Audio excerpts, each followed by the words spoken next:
ఈరోజు మన గౌరవ ముఖ్యమంత్రి గారు ముఖ్యమంత్రి అయినాక తొలిసారిగా నాగర్ కర్నూలు జిల్లా మీ సొంత ప్రాంతం అయినటువంటి కల్వకుర్తి ప్రాంతానికి వస్తున్న శుభ సందర్భంగా మీకు శుభాకాంక్షలు తెలియజేసుకుంటూ మాకు కల్వకుర్తి ప్రాంత వాసిగా మీకు కొన్ని డిమాండ్లు, ఎందుకంటే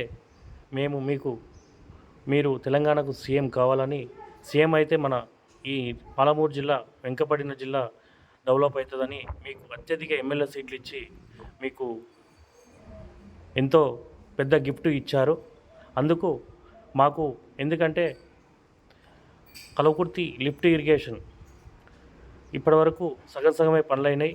పూర్తిగా మీరు కంప్లీట్ చేసి లాస్ట్ ఆయకట్టు వరకు రైతులకు నీళ్ళు అందించాలని కోరుకుంటున్నాం. అట్లాగే రంగారెడ్డి ఎత్తిపోతల పథకం, అది కొన్ని మంది రైతులకు అమౌంట్ రాలేదు. ఆ రైతులకు కూడా అమౌంట్ మీరు తొందరగా ఇవ్వాలని మేము కోరుకుంటున్నాము.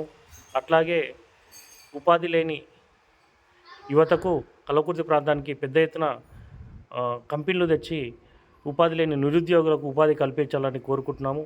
అట్లాగే బీటీ రోడ్ లేని ఊర్లకు బీటీ రోడ్డు సౌకర్యం కల్పించాలని కోరుకుంటున్నాము.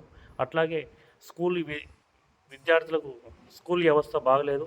అట్లాగే స్కూల్ వ్యవస్థ, కరెంటు వ్యవస్థ కొద్దిగా చూడాలని మేము మనస్ఫూర్తిగా మిమ్మల్ని కోరుకుంటున్నాం సార్.